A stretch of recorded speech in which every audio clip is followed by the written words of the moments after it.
2017ဂျပန်ဆူနာမီရဲ့ရှားပါမှတ်တမ်းများပရိသတ်ကြီးအားလုံးပဲမင်္ဂလာပါရှင် TK Channel လေးကနေပြန်လည်ပြီးတော့ကြိုဆိုလိုက်ပါတယ်။အဲ့ဒီနေ့က2017ခုနှစ်မတ်လ17ရက်နေ့ဖြစ်ပါတယ်။ဂျပန်နိုင်ငံမြောက်ပိုင်းတစ်ခွင်ရဲ့ကောင်းကင်ယံကမိခိုးရောင်တန်းနေခဲ့တာပါ။အရာအားလုံးကတာမန်လိုပဲလည်ပတ်နေပါတယ်။မကြခင်ရောက်လာမဲ့ကံကြမ္မာဆိုးကြီးတစ်ခုကိုဂျပန်ပြည်သူတွေကလည်းမရင်းမိကြသေးပါဘူး။အဲ့ဒီအချိန်မှာပဲကမ္ဘာမြေကြီးကကြမ်းကြမ်းတမ်းတမ်းလောက်ခတ်သွားခဲ့တာပါ။ပညာရှင်တွေရဲ့တိုင်းတာချက်အရအင်အား9.3ညမက်ဂရီကျူရှိတဲ့ငလင်ကြီးကပင်လယ်ပြင်အောက်ကနေပေါ်ထွက်လာခဲ့တာပါ။အဲ့ဒီအချိန်မှာကုန်းပေါ်မှာရှိတဲ့အစာအုပ်တွေကလည်းအငြိမ်မနေရတော့ပါဘူး။အစာအုပ်တွေတွန်းတိုးရင်းငယ်နေတဲ့အတန်က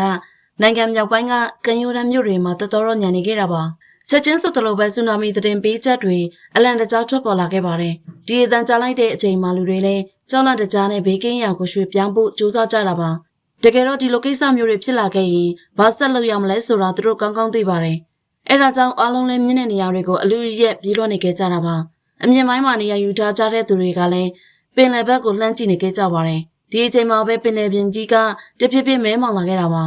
ပြီးတော့မယုံကြည်နိုင်လောက်တဲ့လိုင်းလုံးကြီးတွေကသူတို့ရှိရာကမ်းခြေစီကိုအရှိန်ရုံနဲ့တိုးဝင်လာခဲ့တာကိုတွေ့လိုက်ရပါတယ်ဒီလိုင်းလုံးကြီးတွေကသားကောင်ကိုအမဲပြတ်ဖို့အညှို့တကြီးလာနေတဲ့သားကောင်ကြီးတွေလိုပါပဲ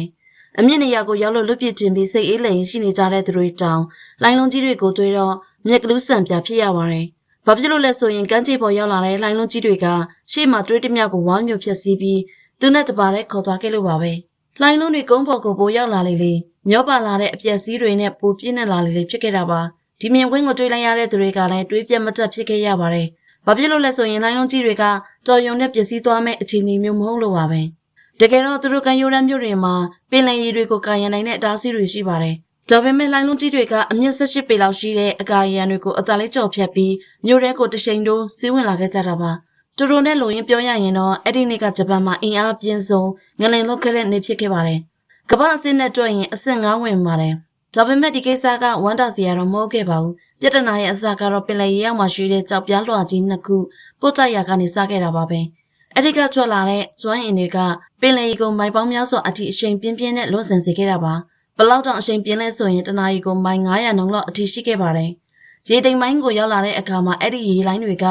မြို့ဖြစ်လက်နဲ့လူသက်လက်နဲ့အတွင်ဆောင်လာခဲ့တာပါ။အချိန်နဲ့လျှော့သွားပေမဲ့အမြင့်ကတော့ပိုတိုးလာခဲ့ပါတယ်။တင်ပေါ်တစီကရေတိမ်ပိုင်းမှာကြောက်မဖွယ်ရဆူနာမီလိုင်းလုံးကြီးကိုရင်ဆိုင်နေရတဲ့မြင်ကွင်းဟာလည်းကြောက်စရာကောင်းလာတာပါ။လေထဲကနေရိုက်ကူးထားတဲ့ဗီဒီယိုမှာတော့ကံရိုးတန်းကိုဥတီနေတဲ့လိုင်းလုံးကြီးတွေကိုထိတ်လက်စရာကောင်းအောင်တွေ့ရပါတယ်။တချို့လိုင်းတွေဟာကုန်းတွင်းပိုင်းကို3မိုင်အထိရောက်ရှိခဲ့တာပါဟီတာချီနာဂါမြို့ရဲကနာဂါမြစ်တဲကိုဆူနာမီလိုင်းငယ်လေးတွေစီးဝင်နေတာကိုမြင်ရတဲ့ဓာတ်ပုံကလည်းတွေးပြက်စရာကောင်းလို့လာပါတယ်။အဲ့ဒီလိုင်းငယ်တွေဟာမယမနာရှိကိုတိုးဝင်နေပြီးတွေးတဲ့မြောက်ကိုဖျက်ဆီးပစ်နေခဲ့တာပါ။အဲ့ဒီနေ့ကရိုက်ကူးထားတဲ့မှတ်တမ်းဗီဒီယိုတွေဓာတ်ပုံတွေဟာနောက်နှစ်ပေါင်းများစွာလေ့လာစရာဖြစ်လာမှာပါ။ဒါပေမဲ့အဲ့ဒီမှတ်တမ်းတွေထဲမှာပါနေတဲ့လူတွေရဲ့အကြောင်းရင်းမှုမြုပ်ပြက်ကြီးရဲ့တိတ်ဆိတ်မှုတွေကတော့ဘယ်တော့မှမေးပြောင်းနိုင်မှာမဟုတ်ပါဘူး။အဲ့ဒီအဖြစ်ပြသဘာဝရဲ့ကြောင်းမဲ့ဖွယ်ရအင်အားကိုသတိပေးနေသလိုနောက်မှဒီလိုမျိုးဆုံးရှုံးမှုတွေမဖြစ်အောင်ဘယ်လိုကာကွယ်ရမလဲဆိုတဲ့ကိစ္စကိုအမြဲလိုမေးခွန်းထုတ်စရာဖြစ်ကြောင်းဝေမျှလိုက်ရင်ဒီကုန်းချုပ်လိုက်ရပါတယ်ရှင်။အဆုံးထိကြည့်ရှုပေးကြတဲ့အတွက်တယောက်ချင်းစီတိုင်းကိုအထူးပဲကျေးဇူးတင်ရှိပါတယ်ရှင်။